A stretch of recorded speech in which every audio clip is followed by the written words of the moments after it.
안녕하세요. 토요미스테리 디바달리아입니다.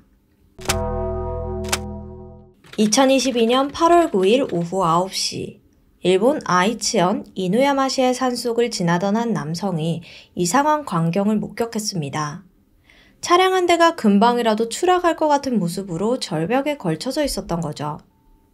남성은 곧바로 경찰에 신고 전화를 걸었고 출동한 경찰이 확인한 결과 해당 차량은 운전하다가 사고로 오른쪽 앞바퀴가 차도를 이탈한 상태로 보였습니다. 그런데 경찰은 한 가지 사실에 강한 위화감을 느끼고 있었어요. 현장 주변에는 사고가 발생한 흔적도 없고요. 어떠한 소지품도 남아있지 않았습니다. 분명 사고라면 소지품 같은 게 남아있어야 할 텐데요. 그리고 운전자의 행방도 묘연합니다. 다만 차량 뒷좌석 바닥에는 뭔가가 있었는데 충격적이게도 어린 아이들의 시신이었습니다. 발견된 시신은 각각 어린 여자아이 1명, 남자아이 1명이었는데요. 시신을 살펴보던 경찰은 남자아이 목 주변이 빨갛게 부어 있었던 점을 토대로 아이들이 사망한 지 오래되지 않았을 거라고 판단을 했어요. 정황상 차량 소유주가 유력한 용의자인 상황에서 경찰이 곧바로 차량 명의자를 조사해봤죠.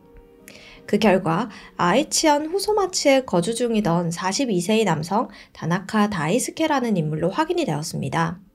그리고 8월 9일 새벽에 경찰은 즉시 그의 주소지로 출동을 했어요. 일단 그의 집에는 아무도 없었고 문도 잠겨 있었습니다. 경찰은 수색을 위해 강제로 문을 열고 들어갔죠. 천천히 집을 살펴보는데 여기서 한 구의 시신을 추가로 발견합니다. 시신의 신원은 42세의 여성 다나카 토모코, 바로 차량 소유주 다이스케의 아내였어요. 그리고 몇 시간 후 차 안에서 발견된 아이들의 신원이 다나카 부부의 아이들인 9살의 치유양과 6살의 토라군이라는 사실이 밝혀졌습니다. 하룻밤 사이에 다이스케의 아내와 아이들까지 전부 시신으로 발견된 상황. 하지만 다이스케는 어디에 있는지 전혀 파악이 되지 않았죠. 경찰은 유력한 용의자인 그를 찾기 위해 30명의 수색 인력을 파견했고 차량이 발견된 산속을 샅샅이 뒤졌습니다. 헬리콥터를 띄워 인근 숲까지 수색 범위를 넓혔지만 4일 동안 진행된 수색에도 다이스케는 하늘로 솟아버린 것 마냥 그 어디에도 발견되지 않았어요. 결국 수사가 난항에 빠질 듯 보였는데 8월 13일 경찰서에 다이스케가 직접 모습을 드러냈습니다. 8월 13일 오전 8시 다이스케는 친척에게 전화를 걸었어요. 놀란 친척이 "너 어딨어?" 하니까 그가 이렇게 말합니다. "이루카 호수의 붉은 다리에 있어." 참고로 이 붉은 다리가 위치한 이루카 호수는 아이들의 시신이 발견된 산에서 약 2.5km 정도 떨어진 곳인데요. 여기가 일본에서 유명한 심령 스팟 중 한 곳이라고 해요. 해당 지역에서는 이상하리만큼 사고나 원인을 알 수 없는 사망 사건이 빈번하게 발생한 곳으로 알려져 있죠. 다시 돌아와서 당시 경찰의 수색 범위에는 포함되지 않았던 장소였습니다.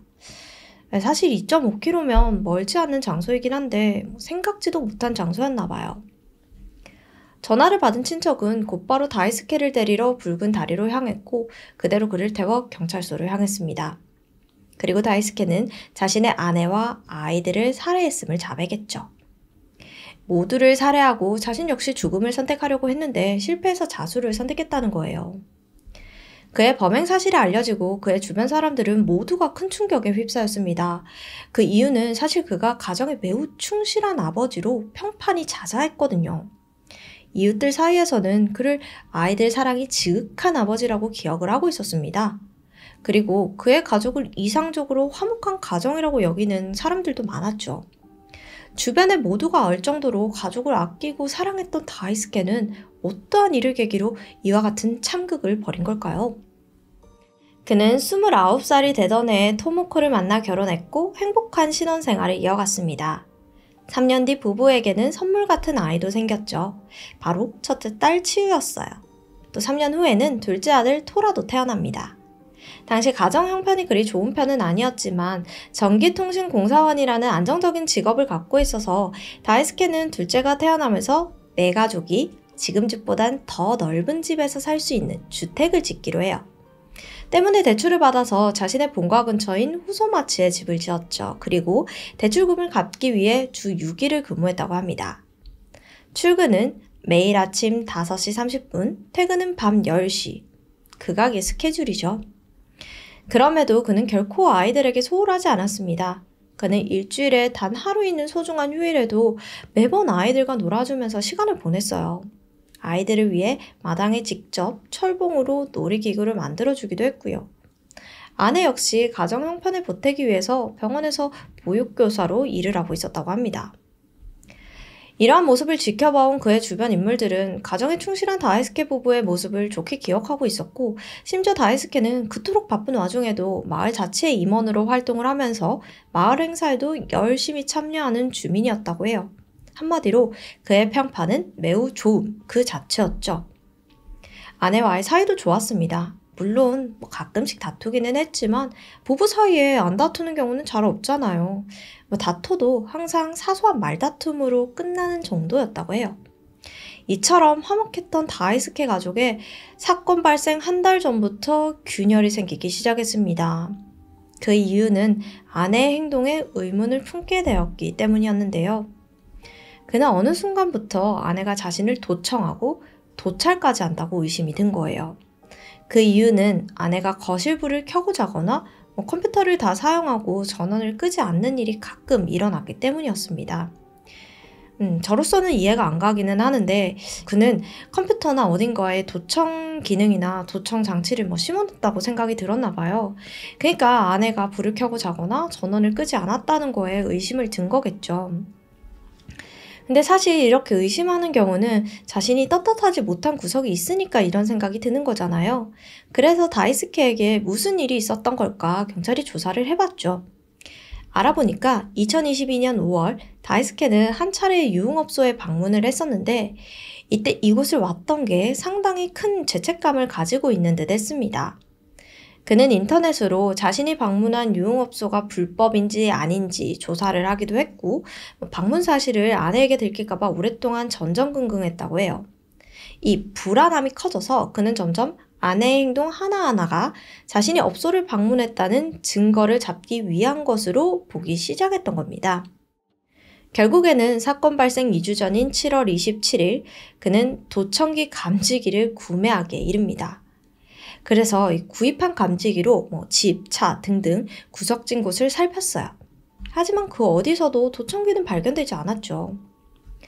7월 31일, 이날은 온 가족이 함께 강에 나들이를 나갔던 날이었습니다. 즐거운 시간을 보내고 집에 돌아오던 길, 아내는 자신의 핸드폰을 찍은 아이들의 사진을 라인 메신저를 통해서 다이스케에게 전송을 했어요. 일본에는 카카오톡이 아닌 라인을 쓰니까요. 부부끼리 자녀의 사진을 공유하는 건 극히 자연스러운 행동이죠. 그런데 다이스케는 내가 부탁한 것도 아닌데 사진을 왜 보내지? 라고 생각을 했던 거예요. 이 모든 게 꼬아서 생각이 든 거예요, 지금. 그리고 이후 받은 사진을 확인하면서 아내가 자신의 핸드폰에 바이러스를 심으려 하는구나 이렇게 확신을 합니다.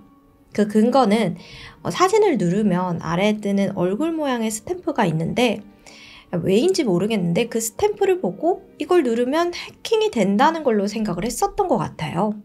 어이가 없죠. 쉽게 말하면 카카오톡에 답장을 안 해도 될 것 같고 그렇다고 안 하기도 좀 그렇고 할 때 밑에 보면 이런 이모티콘들 뜨잖아요. 그걸 누르면 이게 바이러스구나 생각을 하는 거죠. 또 한 번은 이런 경우도 있었어요. 아내가 다이스케에게 내가 시부모님에게 잘못 보인 건 아닐까? 라는 말을 했습니다. 이거 들어보면 단순히 며느리로서의 고민이잖아요. 그러나 다이스케는 이걸 다르게 생각해요. 이 말을 듣고 아내가 지금 자신과 이혼을 하고 싶어 한다고 생각한 겁니다. 그리고 도청이나 도찰, 자신의 핸드폰에 바이러스를 심으려 했던 것들이 모두 이혼을 위한 증거를 수집하기 위한 행동이라고 확신했죠. 하지만 다나카의 의심은 전혀 사실이 아니었습니다. 아내는 도청이나 도찰은커녕 이혼에 대한 생각조차 하고 있지 않았거든요. 평범하게 아이들과 시부모님을 만나러 가기도 하고 아이들은 할머니, 할아버지에게 운동회에 있었던 일을 자랑하면서 즐거운 시간을 보냈다고 해요. 여름 방학에는 1박 2일로 다 같이 교토 여행도 갈 생각이었습니다. 그런데 가족 모두가 기대하고 있었던 이 여행이 시작되기도 전에 이 사건이 발생하고 말았던 거죠. 사건 당일인 8월 9일, 아내보다 먼저 눈을 뜬 다이스케는 조용한 집을 둘러보면서 문득 이런 생각에 휩싸이게 되는데요. 난 역시 아내에게 도찰당하고 있어. 그리고 아내가 일어날 때까지 기다렸다가 일어난 아내에게 이렇게 물어요. 혹시 도청기나 카메라 설치한 적 있어? 갑작스럽게 이상한 질문을 받게 된 아내는 어이없다는 반응을 보이면서 말도 안 돼. 당신이 설치한 거 아니야? 라고 반문했습니다. 그리고 그런 짓을 할 사람이면 같이 못 살지 라는 말을 덧붙였죠. 그리고 아내는 평소처럼 이불을 정리하고 있었습니다. 이에 다이스케는 아내를 가만히 쳐다봤어요. 그리고는 속으로 역시 아내는 나와 이혼을 하고 싶어 하네 라고 확신했고 이 두 사람의 말다툼이 시작됩니다. 싸움이 점점 더 격해지니까 이 과정에서 다이스케는 충동적으로 아내의 목을 졸랐고 그녀는 격렬히 저항했지만 그대로 사망하고 말했죠. 홧김에 아내를 살해해버린 그는 뒤어 잠에서 깨어난 아이들을 차에 태우고 인근 편의점으로 향했어요. 그리고 주차장에 차를 세워둔 채 아이들에게 간단한 아침을 사 먹이면서 아빠가 엄마랑 싸워서 같이 못 살게 됐어 라고 말했습니다. 아이들은 대수롭지 않게 받아들이면서 우리가 같이 사과할 테니 엄마랑 화해하자 라고 대답했어요. 결국 사실을 말하지 않으면 안 되겠다고 느낀 다이스케는 사실은 아빠가 엄마를 죽였어 라고 고백하고 맙니다. 그리고 이어서 할아버지 할머니한테 갈래? 아니면 아빠랑 같이 죽을래? 라는 말을 던졌어요. 듣기만 해도 무서운데 당연히 애들도 놀랐죠. 놀란 아이들은 그 자리에서 울기 시작했고 이 다이스케의 주장에 따르면 아이들도 울면서 그럼 아빠 우리도 같이 죽을게 라고 대답을 했다고 합니다. 그렇게 다이스케는 아이들에게도 손을 대고 말았죠. 그는 9살밖에 되지 않은 자신의 딸 치유양의 배를 칼로 찔렀습니다. 그리고 고작 6살 난 아들 토라군도 목 졸라 살해했고요. 이후 그대로 차를 몰고 이누야마의 한 산으로 향한 그는 죽어가는 아이들과 차를 아무 때나 방치하고 자신도 죽기 위해 자리를 떴습니다.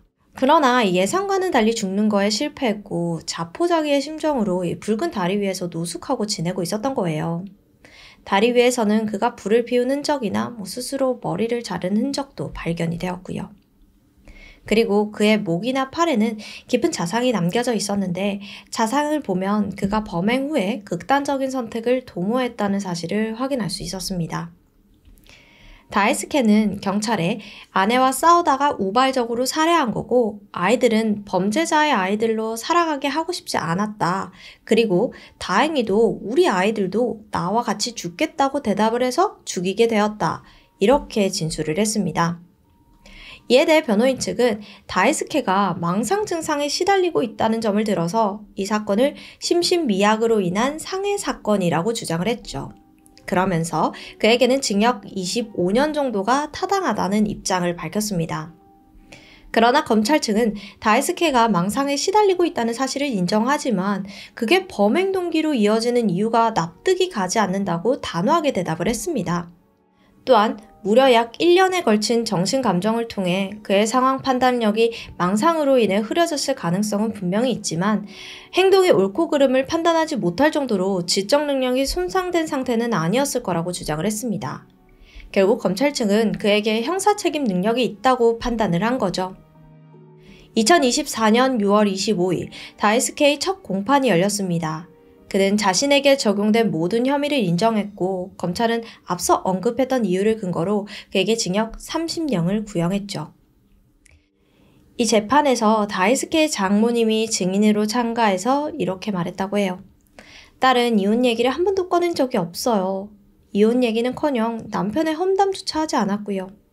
사건이 발생하기 얼마 전에 즐겁게 운동회에서의 일을 자랑하던 손자들이 아빠와 같이 죽겠다고 직접 말했다는 건 전혀 납득이 가질 않습니다. 라고요.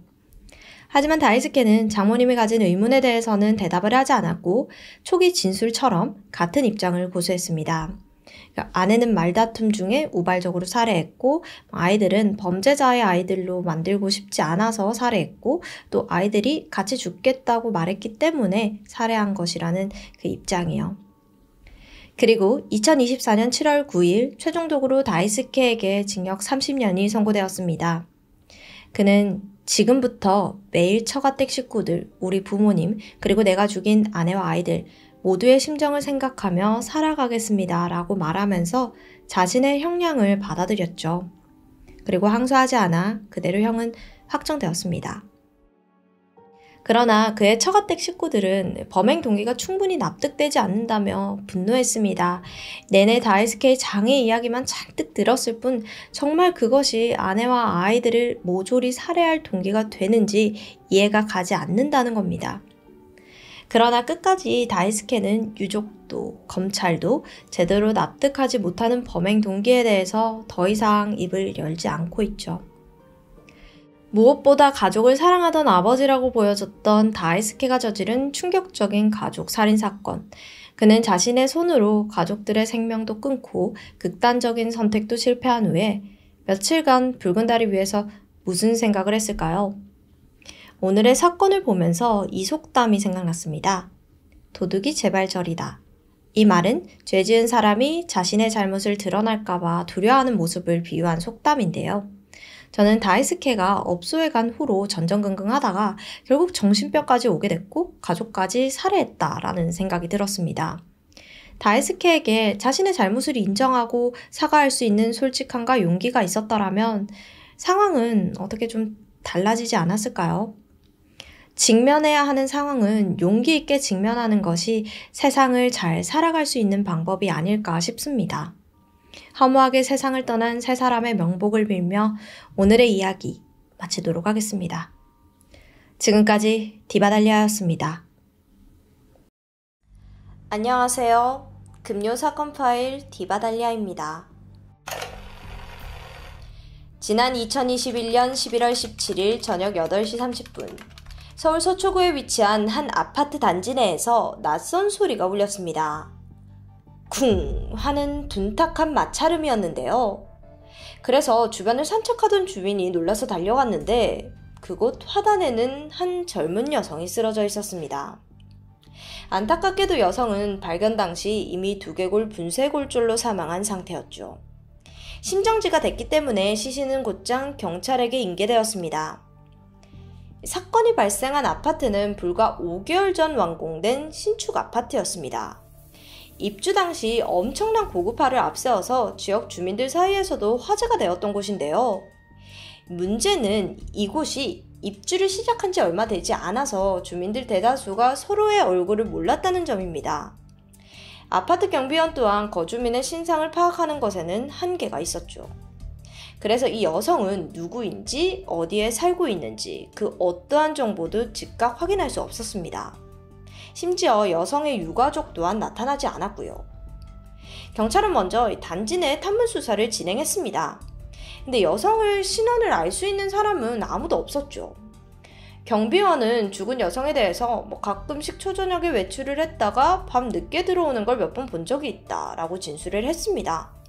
또한 사망한 여성이 평소 단지 내에서 어떤 남성과 함께 다니는 걸 봤다는 목격자도 있었고요.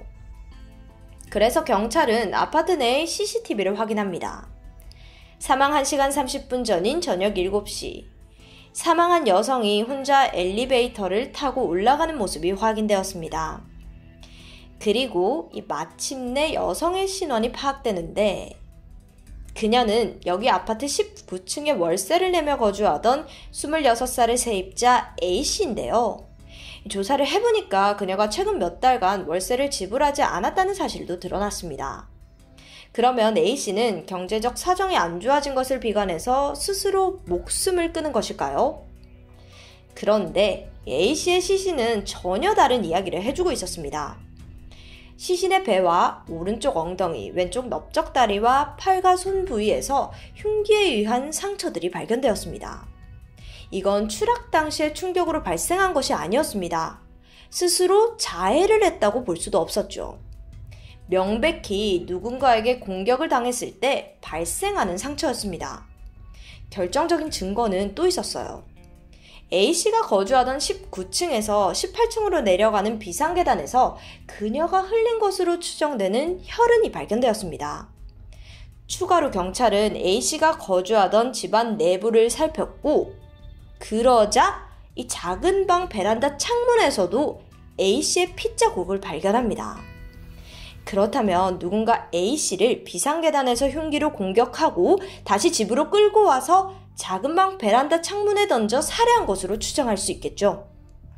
그냥 살해한 것도 아니고 1차로 흉기를 이용해 살해 시도 후 2차 후에 다시 창밖으로 내던졌다는 것. 이건 정말 아무리 생각해도 일반적으로 생각할 수 없는 너무도 잔혹한 살해 수법이잖아요. 부검 결과 시신의 팔과 손등 부위에서 발견된 상처는 공격을 막기 위해 발생한 방어흔이었습니다. 그런데 문제가 있습니다. CCTV에서는 외부인의 흔적이 전혀 발견되지 않았다는 거예요. 집안에서도 금품을 노린 흔적도 나오지 않았습니다. 자, 일단 잔혹한 살해 방식을 선택했다는 데서 범인이 피해자에게 깊은 원한이나 분노를 지니고 있다고 짐작해 볼 수 있는데요. 그럼 범인은 평소 A씨를 잘 알고 있는 주변인이거나 아니면 면식범일 가능성이 높습니다. 그런데 만약 계획 살인이었다면 A씨를 그냥 창밖으로 던져버리진 않았을 겁니다. 지나가는 그 누구라도 쉽게 발견할 수 있으니까요. 그렇다면 이것은 범인과 피해자 사이에서 큰 다툼이 벌어졌고 범인이 순간적인 분노를 참지 못하고 저지른 우발적인 살인일 수 있습니다. 그렇게 경찰이 본격적인 수사를 벌이려는 찰나 112에 뜻밖의 전화 한 통이 걸려왔습니다. 전화를 건 상대는 한 남성이었는데요. 곧 그가 한 말은 충격 그 자체였습니다. 제가 여자친구를 아파트 밖으로 던져버렸어요. 그리고 저도 곧 뒤따라갈 겁니다. 저는 살 가치가 없는 놈이에요. 경찰은 긴급히 남자의 신원조회에 들어갔고 해당 남성은 숨진 A씨와 한때 동거를 하던 31살의 남성 김씨. 경찰은 이 남성을 A씨 살인 혐의로 긴급 체포했습니다. 알고 보니 범인 김씨는 가상화폐 업체를 운영하는 대표였고 피해자와는 1년 전인 2020년 8월부터 교제를 했습니다. 두 사람은 강남의 한 유흥업소에서 처음 만났는데요. A씨는 그 업소에 일하는 여성이었는데 김씨가 A씨에게 첫눈에 반했던 거죠. 그렇게 두 사람은 21년 2월부터 동거를 시작했고 몇 달 전에 사건이 발생한 아파트로 함께 이사를 했습니다. 여기서 김씨는 A씨가 업소 일을 그만두길 바랬습니다. 그래서 A씨 또한 더 이상 업소에 나가지 않겠다고 약속을 했고 사업가인 남자친구에게 의지를 하려고 했죠. 근데 어느 날부터인가 김씨의 사업이 잘 풀리지 않더니 월세조차 내지 못하는 상황에 이르렀습니다. 그럼 어떡하겠어요. A씨가 대신 월세를 내야 되잖아요. 결국 그녀는 다시 유흥업소에 출근을 했죠. 그러면서 두 사람의 관계는 점점 더 나빠지는데 이 남자친구인 김씨는 A씨가 자신과의 약속을 어겨서 깊은 배신감을 느끼게 됩니다. 더구나 당시 김씨는 특정 경제범죄 혐의로 고소까지 당해서 경찰서에서 수사를 받던 상황이다 보니 스트레스가 극에 달했던 것으로 보여집니다. 김씨는 더욱 극단적이고 비관적으로 변해갔습니다. 매번 죽고 싶다고 말하질 않나, 같이 죽자고 하질 않나, A씨는 이런 남자친구를 보면서 당연히 지쳐갔겠죠. 결국 상의 끝에 잠시 떨어져 지내기로 하는데요. 그 후 김씨는 서초동 아파트를 나와 자신의 본가에서 생활을 하게 되고요. 사건이 발생한 11월 17일. 이날 김씨는 A씨에게 말을 하지 않고 불쑥 서초동 아파트에 갔는데 그곳에 A씨가 보이지 않았습니다. 그래서 전화해서 행방을 물었죠. 통화를 하던 중 그녀가 지금 업소에서 다른 남성과 함께 있다는 사실을 알아챘습니다. 그래서 화가 난 김씨가 마구 욕을 퍼붓기 시작합니다. A씨는 그럼 그가 두려웠고 이제 헤어지자고 말하는데 그런데 여기서 이 김씨의 분노는 더욱 커져만 갔죠. 그의 주장에 따르면 그는 사업이 어려워진 와중에도 A씨의 빚을 갚아줬고 또 A씨의 가족들을 위한 돈도 마련해줬다고 합니다. 그렇게 노력했지만 돌아오는 것은 그녀의 일방적인 이별 통보였다는 것인데요. 하지만 A씨를 죽일 생각은 전혀 없었다고 강조했습니다. 그날 저녁, A씨가 일을 끝내고 아파트로 돌아왔는데 그곳에서 자신을 기다리고 있던 김씨를 마주합니다. 그는 다짜고짜 싱크대에서 부엌칼을 꺼내들더니 A씨에게 같이 죽자며 달려듭니다. 그러면서 야, 나 원래 오늘 죽으려고 했는데 진짜 혼자서는 진짜 더 이상 못 죽겠다 이러면서 달려드는 거예요. A씨는 칼을 든 남친 앞에서 공포에 질려버렸습니다. 곧이어 비명을 지르면서 문을 열고 아파트 계단으로 도망쳐 나오는데 김씨가 미친 듯이 따라오더니 그녀를 붙잡았고 이후 A씨를 수차례 찌르고 말았습니다. 잠시 후 피를 흘리고 의식을 잃은 그녀를 김씨는 다시 집 안으로 데리고 들어왔습니다. 그러더니 작은 방 베란다로 향했고 A씨를 그대로 창 밖으로 던져버렸죠. 이것이 그날 사건의 김씨가 진술한 내용이었습니다. 하지만 이해가 가지 않는 부분이 있었습니다. A씨는 이미 피를 많이 흘려서 이미 좀 의식을 잃은 상태였는데 그런 그녀를 굳이 왜 창밖으로 던질 필요까지 있느냐는 점이었죠. 죽이기로 마음 먹었으면 김씨의 입장에서는 집 안에서 살해를 하고 시신을 유기하는 방법이 훨씬 더 유리했을 겁니다. 왜냐하면 사람을 밖으로 던졌을 경우 오히려 눈에 띄어서 이 범행에 탄로날 가능성이 높잖아요. 그렇다면 김씨는 정말 본인의 주장대로 A씨를 살해한 뒤 자신도 죽을 생각이었을까요? 하지만 그는 A씨를 던진 직후 아파트를 도망쳐 나왔습니다. 이렇게 김씨의 진술은 뭔가 앞뒤가 맞지 않았는데요. 이런 일반적이지 않은 범행 패턴에 검찰은 분명 이 김씨가 뭔가를 숨기고 있다는 생각이 들었습니다. 만약 그가 무언가에 심하게 취해 있다면요? 즉각 김씨에 대한 마약 검사가 실시되었습니다. 그리고 예상했던 대로 그의 소변과 모발에서는 마약류가 검출되었습니다. 김씨는 2020년부터 항정신성 약품인 케타민을 투여하고 또 대마초도 계속해서 흡입했던 것으로 확인이 되었는데요. 그의 마약 복용이 문제가 되는 것은 일반적으로 마약에 취해 벌인 범행은 특히 잔혹하고 엽기적이기 때문입니다. 한 예로 지난 2014년 6월 부산의 한 아파트에서 살인미수 사건이 벌어졌습니다. 이 당시 가해 남성이 필로폰을 대량으로 투약한 상태였는데 피해 여성에게 가한 폭력이 마치 영화에나 볼 법할 정도로 정말 끔찍했어요. 범인은 알몸 상태인 여성을 무차별 폭행했는데 이 과정에서 여성이 치아가 흔들리자 이걸 손으로 직접 뽑기도 했고요. 도망가는 피해자의 왼쪽 안구를 척출하기까지 했습니다. 너무 끔찍하죠. 다시 사건으로 돌아와서 경찰은 김씨가 범행 당시 마약을 했다는 정확한 증거를 찾을 수가 없었습니다. 모발에서 마약류가 검출되긴 했지만 그게 정확히 언제 복용한 건지에 대해서는 증거가 부족했기 때문이었죠.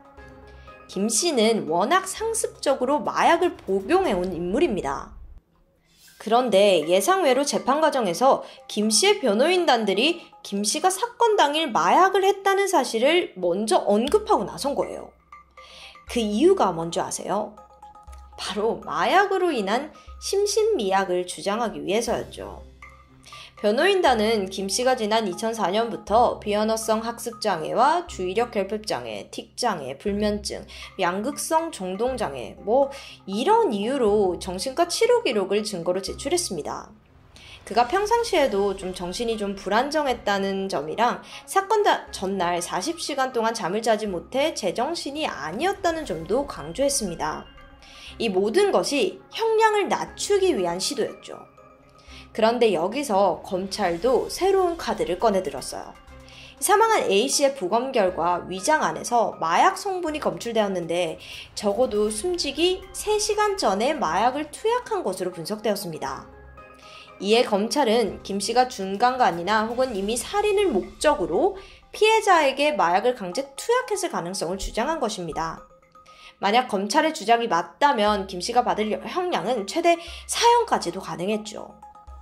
검찰은 이를 증명하기 위해 경찰 측에 보강 수사를 요청했는데 경찰 측에서는 강제로 마약을 투약한 부분에 대해서는 증거가 없다고 판단했죠.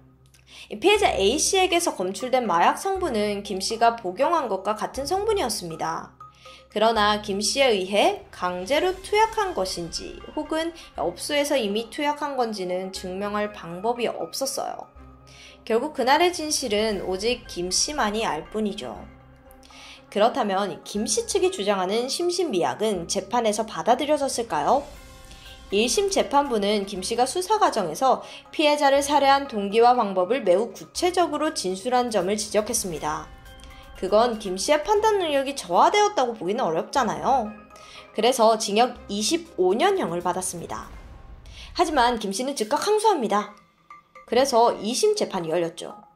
여기서는 피고인이 오랜 기간 정신과를 다녔기에 정신장애가 있다는 점은 인정이 되었어요. 하지만 역시나 이 때문에 범행 당시 행동 통제 능력이 없다고 보기에는 어렵다고 지적했고, 가장 최근인 2023년 3월 대법원 또한 징역 25년형을 확정합니다. 이 사건은 연인 간에 발생한 잔혹 범죄에 더불어서 최근 심각한 사회 문제로 대두되고 있는 마약 범죄와 함께 연루된 사건이기도 하죠. 내용이 충격적임에도 불구하고 사건은 크게 알려지지 않았습니다.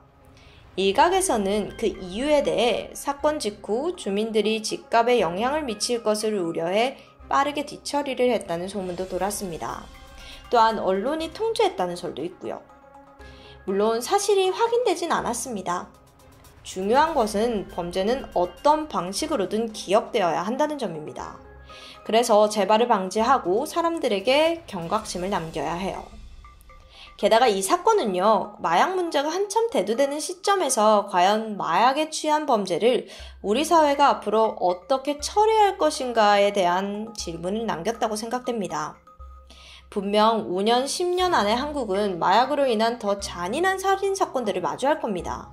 그때마다 심신미약을 주장하는 범인이 나올 텐데, 그땐 어떻게 해야 할까요? 이건 우리 사회가 직면한 큰 문제입니다. 여러분의 생각은 어떠신가요? 지금까지 디바달리아였습니다.